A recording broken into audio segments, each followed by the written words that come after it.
हिन्दी साहित्यमा अहिलेका पुस्ताको अभिव्यक्ति शैलीलाई नैवाली हिन्दी भन्ने गरेको छ। एनिमल फार्मका लेखक जर्ज अर्वेल यसैलाई न्यू स्पिक भन्छन्। भाषाशास्त्री नोम चम्स्की यसलाई लोकतान्त्रिक भाषा भन्छन्। कुनै पनि अर्थोडक्स न्यारेटिभ तोडेर नयाँ मानक तय गर्नु अर्थात् यस्तो भाषा जो आमदेखि बौद्धिक स्तरसम्म डेलिभर होस्। कन्टेन्टलाई भित्र लुकाउने भाषा अर्थात् यताको लागि यसरी बुझ्दा पनि हुन्छ, जस्तो कि गोर्खाल्यान्डको नाम गरी दागोपाप जिटिए छैटौं अनुसूची ताक्ने राजनीति अब कसैले पनि मन पराउँदैन।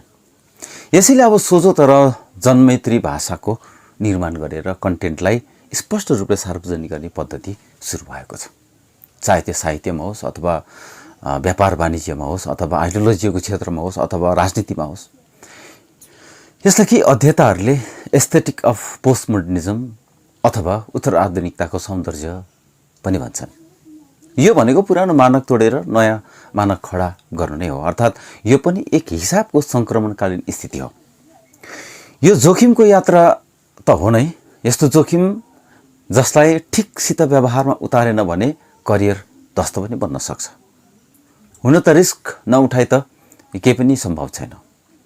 लगभग यसै स्थितिलाई अचेल दार्जिलिङको राजनैतिक समाजमा नयाँ संस्कारको राजनीति भनिँदैछ। पछिल्लोतिर फर्केर हेऱ्यौँ भने भारतमा आम आदमी पार्टीले यो नयाँ संस्कारवाला राजनीतिको अभ्यास गरिरहेको छ। तपाईँलाई थाहा छ 2014मा काङ्ग्रेससित गठबन्धन गरेर पहिलोपल्ट अरविन्द केजरीवाल दिल्लीको सरकारमा आए। 20 दिनमा स्कुल हैन, बिजुली, पानी, स्वास्थ्यको समाधान गर्छु भने, जनलोकपाल बिल ल्याउँछु त भनेकै थिए। यस्ता धेरै जनमुद्दा उनीहरूको मेनिफेस्टोमा हालेका थिए, तर सरकारमा आएपछि कुनै पनि मुद्दाबारे कामै गर्न सकेनन्। 49 दिन सरकारमा बसे केजरीवाल। त्यसपछि उनले इमान्दारसित मुख्यमन्त्रीको पदबाट राजीनामा दिए। त्यतिखेर उनले भनेका थिए, म स्वीकार्छु मैले दिल्लीको जनतालाई दिएको वचन पुरा गर्न सकिनँ, किनभने हामी काङ्ग्रेससित मिलेर सरकारमा आयौँ। जनताको सपना पुरा गर्नमा काङ्ग्रेस नै बाधा भयो। सिस्टममा यस्ता कुसंस्कारहरू रहेछन् जसले मेरो हात बाँधिदियो। अब तपाईँ के अरे जसलाई नतोडी केही पनि गर्न सकिन्न। अब हामी आफ्नै बुतामा सरकारमा आउन चाहन्छौँ, हामीलाई विश्वास गरेर सरकारमा फेरि ल्याउनु भयो भने मैले वाचा गरेको सबै काम म पुरा गर्नेछु। केजरीवालले यसो भनेका थिए इस्तिफा दिँदै गर्दा। हुँदाहुँदैको सरकार काङ्ग्रेससित मिलेर चलाउनै सक्थे नि केजरीवालले, तर केजरीवालले त्यसो गरेनन्। आफ्नो गल्ती स्वीकारे, आफ्नो असक्षमता स्वीकारे र नयाँ राजनीतिक संस्कारको नारा बोकेर फेरि सरकारमा आए। 70वटा सिटमा 63वटा सिट जितेर देखाए पनि। दार्जिलिङमा हुँदो केजरीवाललाई के भन्थ्यो होला? काङ्ग्रेससित मिलेर त केही गर्न नसक्नेले एक्लै के गर्थ्यो भन्थ्यो होला नि, होइन? काङ्ग्रेससित मिल्दा भ्रष्टाचार गर्न नसक्ने भएपछि एक्लै धन कुम्ल्याउने बाटो खोज्यो पनि भन्थ्यो होला नि, होइन? तपाईँहरू थप्दै लानुहोस् न, दार्जिलिङमा हुँदा केजरीवाल के भन्थ्यो होला विपक्षले, पहाडका विपक्षले अथवा पक्षले अथवा आइटी सेलले अर्थात् मिडिया सेलले अर्थात् साइबर सेनाहरूले। अहिले हेर्नुहोस्, दिल्लीको सरकारले देशलाई नै नयाँ राजनैतिक मोडल दिएको छ। आदित्यनाथ योगी जस्तो विज्ञापनमा कलकत्ता र अमेरिकाको फोटो हालेर विकासको देखावटी नारा फलाक्दैनन् केजरीवाल। काम गर्छन् र त्यही काम देखाएर नरेन्द्र मोदीको ध्वजा उडाउँदै आइरहेका छन्। यही हो नयाँवाला राजनीति, यही हो न्यू स्पिक, यही हो लोकतान्त्रिक भाषा, यही हो नयाँ संस्कारको राजनीति। राजनीति गर्छु भन्ने नयाँ दलहरूले, दार्जिलिङका नयाँ दलहरूले केजरीवाल मोडल काफी छ बुझ्नको लागि। केजरीवालले पुरानो संस्कार भत्काएर नयाँ संस्कार स्थापित गर्ने जोखिम नलिएको भए, नढाँटी आफू जे गर्न सक्छन् त्यो नबोलेको भए, आफूलाई परिमार्जन नगरेको भए, नसुधारेको भए, पारदर्शी विचार नराखेको भए दिल्लीको मन जित्न सक्दैनथे। अहिले दिल्लीमा केजरीवाल होइन, तर केजरीवालको काम बोल्छ। त्यो लहर अहिले दार्जिलिङमा पनि बिस्तारै देखा पर्न थाल्यो। दार्जिलिङमा पनि नयाँ संस्कारको राजनीति भन्ने नारा अघि आइरहेको छ। तर दार्जिलिङमा साँच्चै राजनीतिमा नयाँ संस्कार पस्ला? दार्जिलिङको केजरीवालको पनि आफ्नो पुरानो राजनीतिक इतिहास थियो।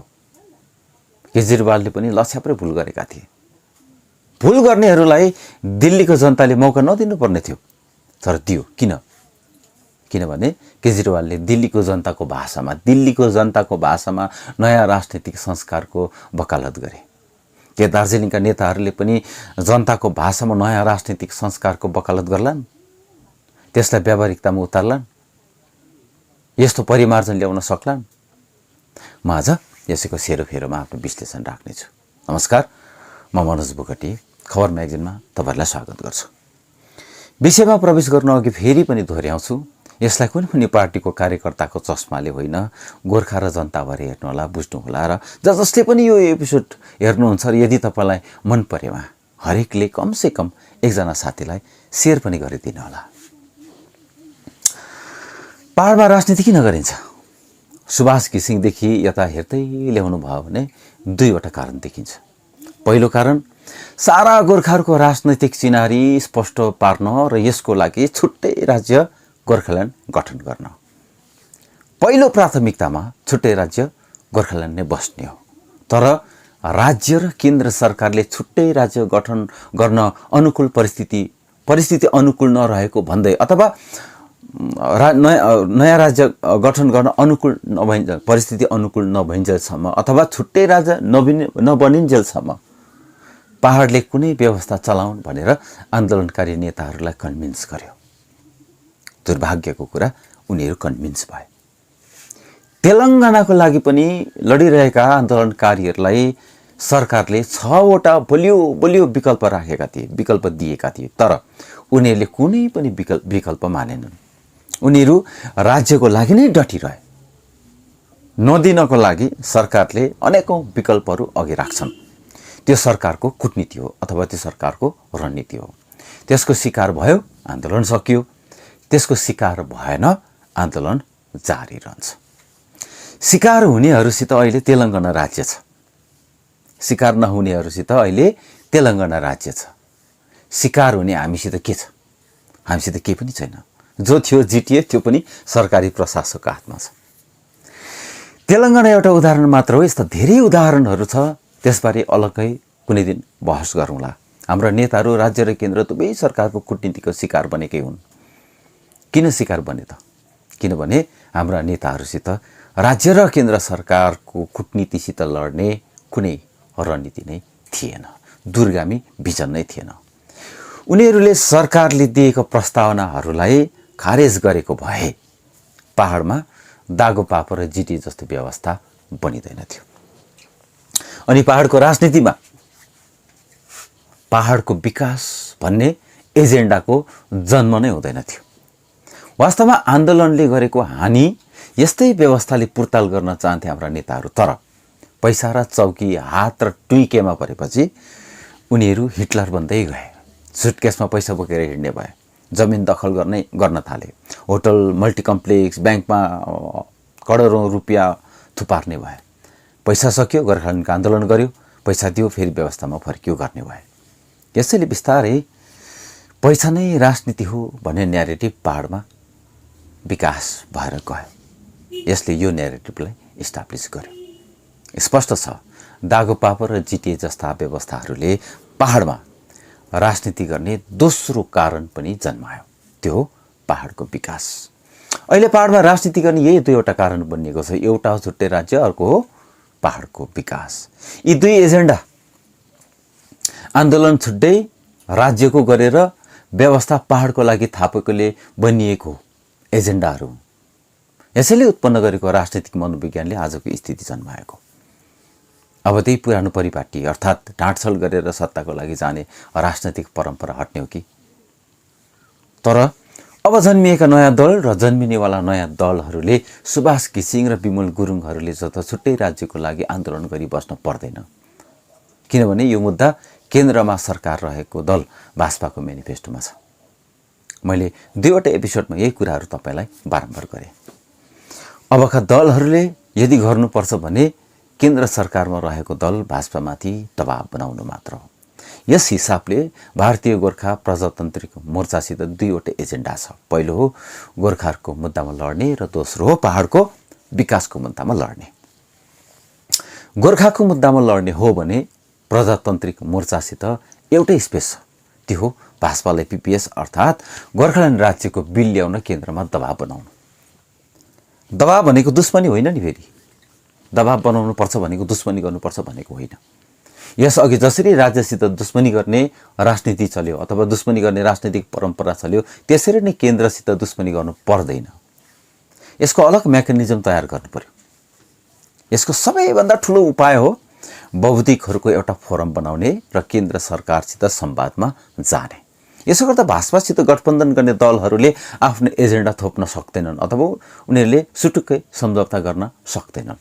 जसरी सुभाष घिसिङले सुटुक्कै सम्झौता गरे, जसरी विमल गुरुङले सुटुक्क सम्झौता गरे, त्यसरी नै गोरा मोमोले सुटुक्कै, मन घिसिङले सुटुक्कै सम्झौता गर्न सक्दैनन्, आरबी राईले सुटुक्कै सम्झौता गर्न सक्दैनन्। यो बौद्धिक फोरमलाई काम गर्ने स्पेस प्रदान गर्नुपर्छ अथवा स्पेस दिनु पर्यो। पिपिएस अर्थात् छुट्टै राज्य गोर्खाल्यान्ड यदि हुन्छ भने भाजपा केन्द्रमा रहँदा नै हुन्छ। यसको लागि भाजपासित दुश्मनी गर्नु पर्दैन। नेतृत्वले बुझ्नुपर्छ भाजपासित सिद्धान्तहरूमा वैभिन्नता हुनैसक्छ, विचार फरक हुनैसक्छ, विचारधाराहरूमा कन्ट्राडिक्सन हुनैसक्छ, तर छुट्टै राज्य निर्माण गर्दा राष्ट्रको समृद्धिमा टेवा पुग्ने ती जम्मै सम्भावनाहरूबारे दस्तावेज तयार पारेर बुझाउनु अनिवार्य छ। खेलमा, देशको सुरक्षामा, देशको अर्थनीतिमा, कलाको क्षेत्रमा, विकासमा, टेक्नोलोजीमा, रोजगारका अवसरहरूमा, मानव संसाधनहरूको निर्माणमा, इन्फ्रास्ट्रक्चरमा, अन्तर्राष्ट्रिय सम्बन्धहरूमा, संस्कृतिहरूमा अथवा यस्ता जम्मै मूल्यहरूमा जे जति पनि सम्भावनाहरू छन् त्यसले भारतीय समृद्धिमा कसरी टेवा पुर्याउँछ त्यसका लागि अध्ययन गर्ने फोरम बनाएर उनीहरूले गरेका अध्ययनहरूलाई प्रकाश गरेर केन्द्र सरकारमा बुझाउने शक्ति निर्माण गर्नु पर्यो र बिल ल्याउन केन्द्र सरकारलाई दबाब दिन पर्यो।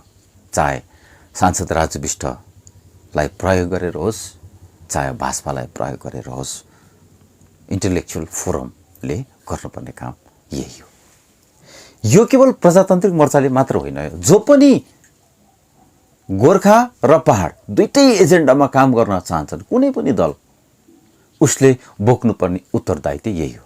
चाहे उनी अजय एडवर्ड नै किन नहुन्, विनय तामाङ नै किन नहुन्, किशोर प्रधान नै किन नहुन्, अनित थापा नै किन नहुन्, उसको दायित्व नै यही हो। पहाडको विकासको लागि लड्ने हो भने चाहिँ कि त जिटिएको चुनाव हुनु पर्यो अथवा जिटिए चाहिँ पहाड विकासको लागि पर्याप्त छैन भन्छ भने पहाडको रेभेन्यू पहाडले नै प्रयोग गर्न सक्ने कुनै पनि व्यवस्थाको माग गर्नु पर्यो र त्यसले संसाधनहरूको निर्माण गर्नु पर्यो। बुझ्नु पर्यो केन्द्रको पिपिएस भनेको गोर्खाल्यान्ड हो, राज्यको पिपिएस भनेको पहाडको विकास हो।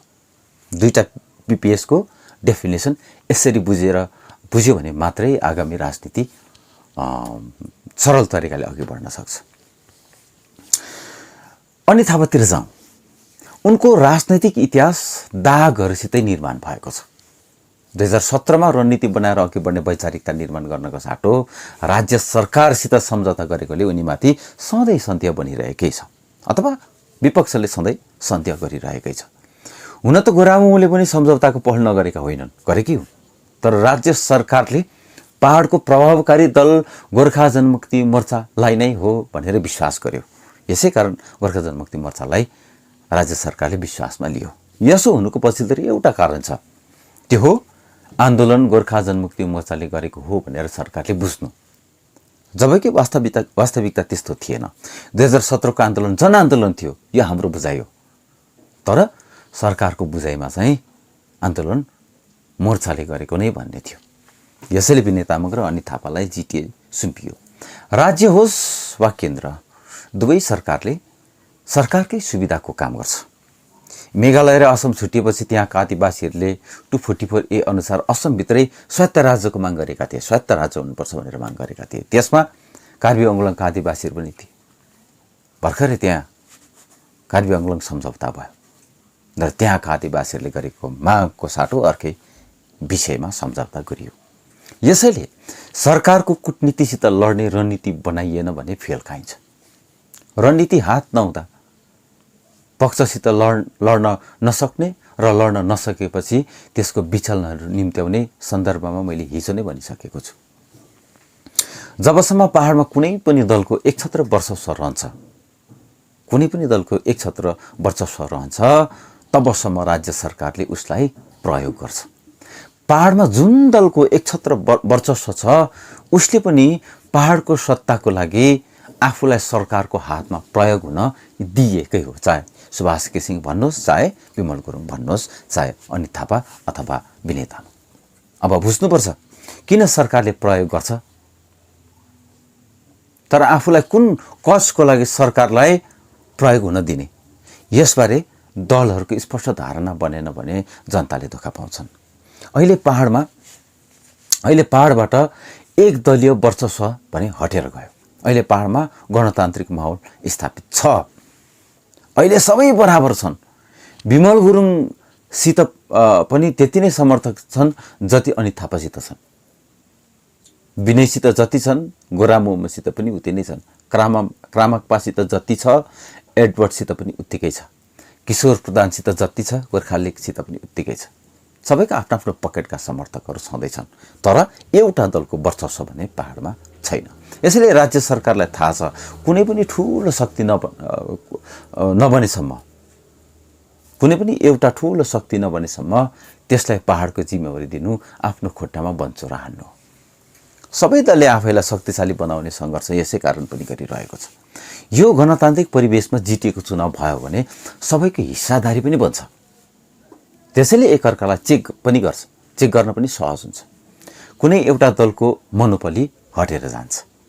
यो गणतान्त्रिक समयलाई गणतान्त्रिक रूपले नै प्रयोग गर्नु भनेकै नयाँ संस्कार हो। अजय एडवर्डतिर जाउँ न। उनका कुराहरू सुन्दाखेरि उनी पहाडमा बनिने कुनै पनि व्यवस्थामा जान चाहन्छन्। कुनै पनि व्यवस्थामा, पहाडमा बनिने कुनै पनि व्यवस्थामा उनी बस्न चाहन्छन् र जुन निस्वार्थ सेवा उनले अहिलेसम्म गरिरहेका छन् त्यही सेवा चाहिँ व्यवस्थामा बसेर गर्न चाहन्छन्। घरिघरि उनी गोर्खाल्यान्डको कुरा पनि गर्दैछन्। एडवर्डले आफ्नो लक्ष्य स्पष्ट पार्नु पर्यो। विमल गुरुङमा पनि अहिले यस्तै किसिमको कन्फ्युजन छ। पहाडको सत्ताको लागि लड्ने कि गोर्खाको लागि लड्ने कि त दुईटैको लागि लड्ने।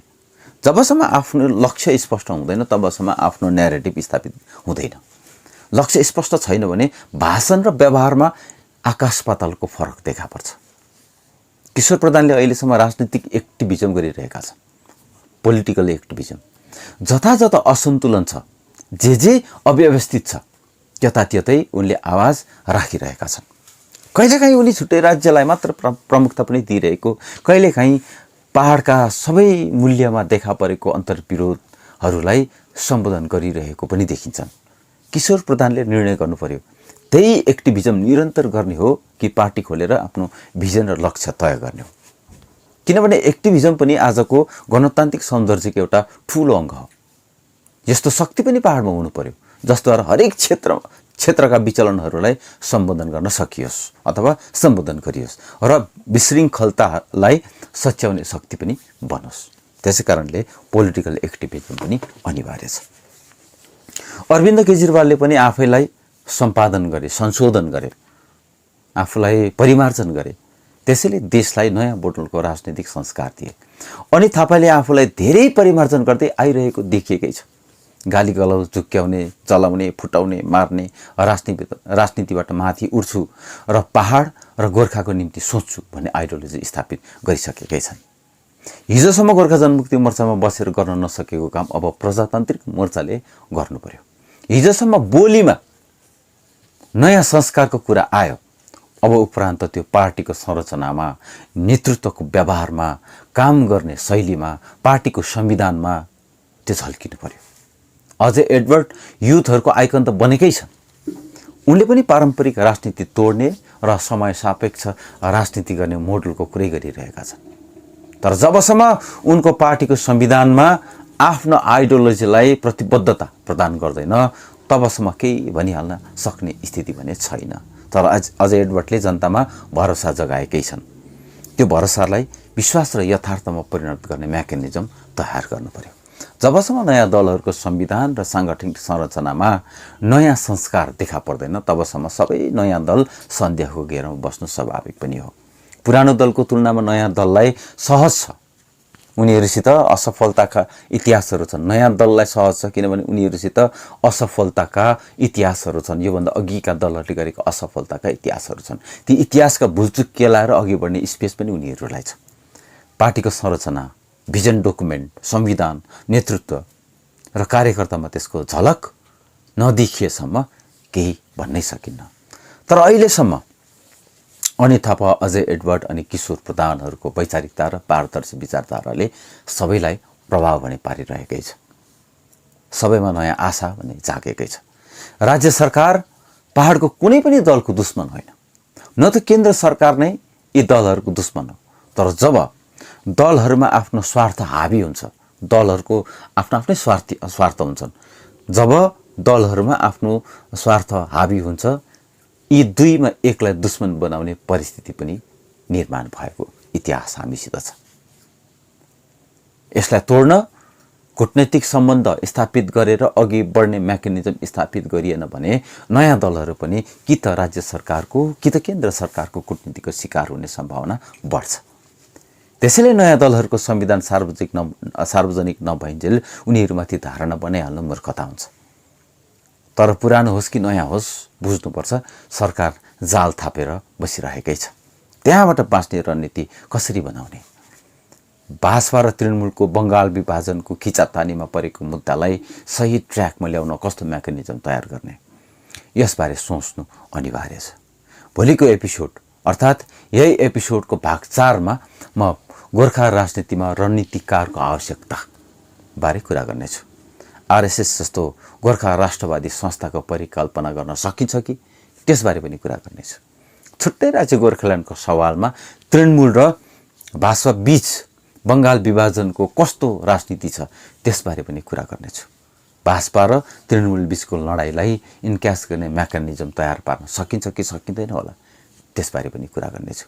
आजलाई बिदा दिनुहोस्। नमस्कार।